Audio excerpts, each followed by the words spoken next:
Love it or hate it, we're gonna install these halo headlights, and I'm gonna show you how to get a good fitting. Stay tuned.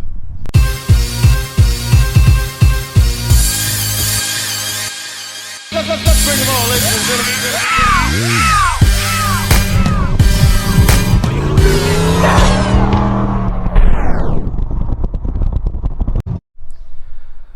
What's up, my people, and welcome to the SN95 Power Channel.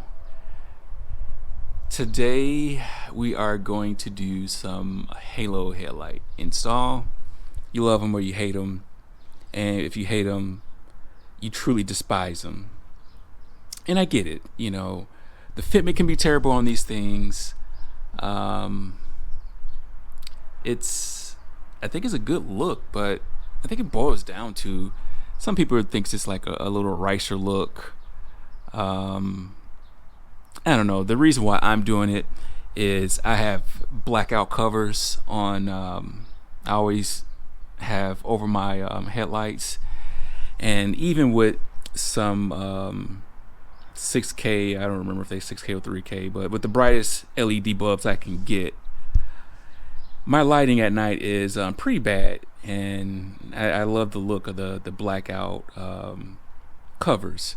And so my idea was to go with these projectors, you know, just to get as much light as possible through those blackout covers. And what I'm going to do is I'm going to wire this so I'll have both of these on at the same time, no matter if it's high or low beam, because those blackouts, those covers really cut the amount of light coming out of these headlights.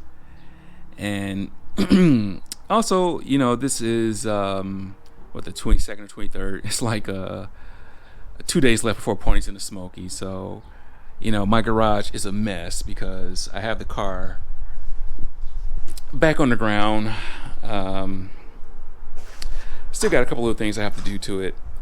This will probably get posted, I don't know, before or after Ponies, but I still haven't taken the car out for a drive yet.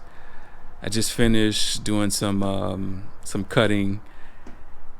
Still haven't put any kind of polish or wax on the car, so pray for me, y'all, because I feel like I'm in over my head. I have these Scott Rod panels that, you know, I kind of had these things on sitting around for like a year, and I want to put them on, but I'm just not going to have enough time to do this.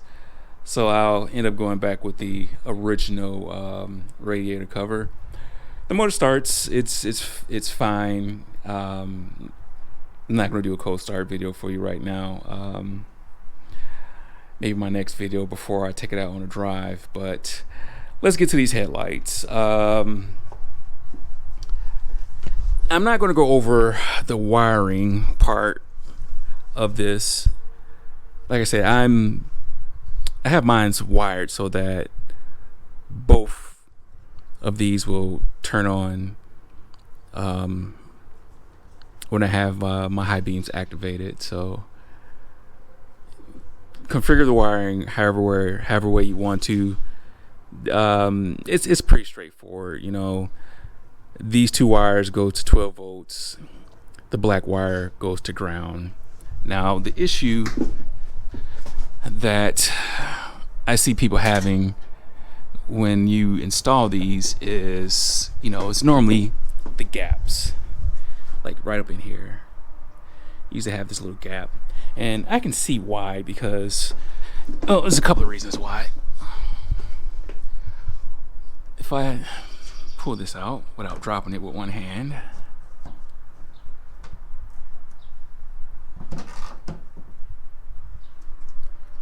let's get in here.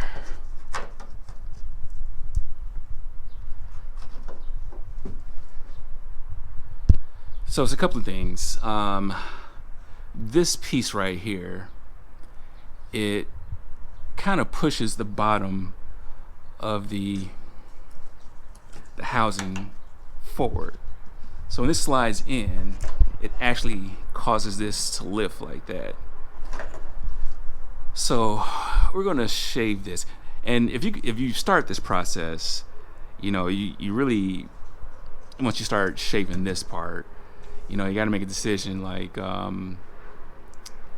you going to keep these one pieces or not? Because once you start modifying this, it's really going to mess up the alignment of the factory fit of the two-piece headlights. So you'll have to get another header panel. So this piece right here has to be trimmed a little bit. This has to be opened up also, and maybe this side. So we're going to get the grinder and kind of cut this on an angle and see if I can get this to seat further down as the one piece slides in. And then you also have to open this up because this part right here is hitting this. So we're going to make these modifications and we'll be back. Alright, so here's my first adjustment, and if I can just get this to go back just a little bit more, I'll be happy. And on this side, there's something over here that's not letting this sit further flush in here. That could just be as simple as the adjustment on the not the vertical but the horizontal. So I could try to adjust that to try to pull this in a little bit more, but I think that's a very big gap. So I think it's more than a horizontal adjustment. So let's go try again. These wires are getting in the way. I think this was the issue where this side wouldn't push, or this side wouldn't push back farther because it was hanging on one of these wires. So I'm probably going to clip all four of these, extend them, and route them this way. I thought I would be okay having it like this, but it's a problem. So I got two ways I can do it. I could either route it this way or route it that way, but it can't go right here because it's it's hitting one of these tabs. Get in here and show you a little trimming I had to do. And that's how I had to trim that back. And I don't think I have to go any further back. I'll do another test fit. I got those wires out the way, so hopefully that'll help. So I think that pretty much did the trick. I don't think I have any more room to adjust this back. Actually, I think if I trim that piece back just a hair more, I will get that gap taken care of. See up front, all it is me just pulling this in with the horizontal adjustment, and that'll take care of this gap.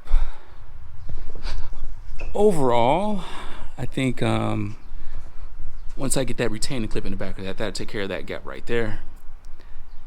And so here's the only gripe I have is underneath here, right here. I'm not sure if there's anything I can do to take care of that. So I made a little adjustment to the horizontal and it made a difference. And basically I'm just going to have to play with this horizontal, you know, just to get my beam pattern correct.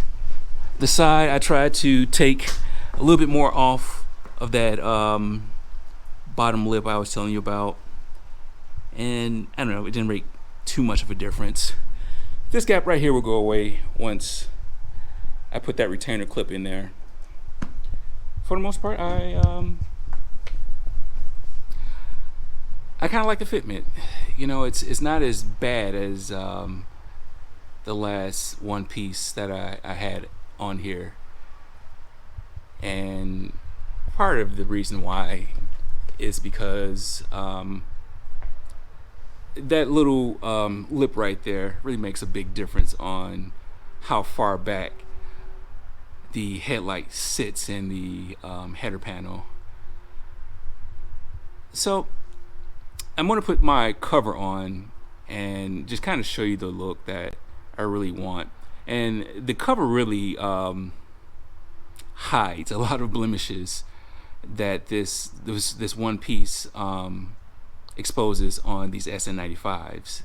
You know, it's only been a couple of people who I've seen had almost like a perfect fitting one piece headlight on the SN95.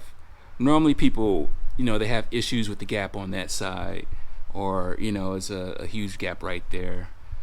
But like I said, these covers really mask these shortcomings on this one piece on the SN95. So let me throw my cover on and hit these lights and show you what I'm talking about.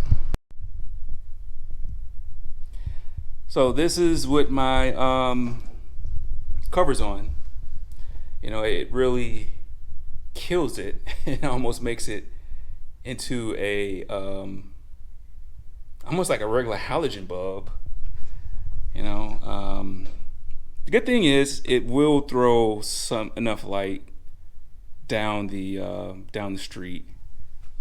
Like I say, it's probably equivalent to a halogen bulb, but to help at night, I added a little something else too.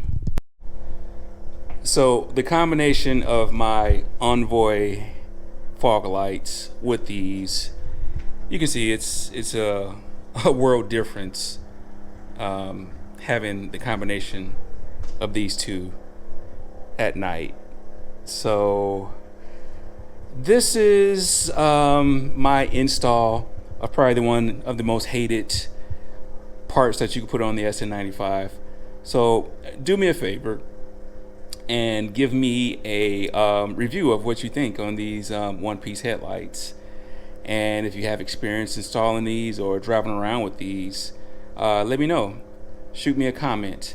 And also, this is like 2 days before Ponies in the Smoky. I don't know when I'm going to post this, but hopefully I'll get this posted before Ponies, and while I'm down there I'll start doing some more recordings and get all your SN95 content from Ponies on YouTube. But if you're at Ponies, stop by, say hi. You know, I'm going to find you if you have an SN95.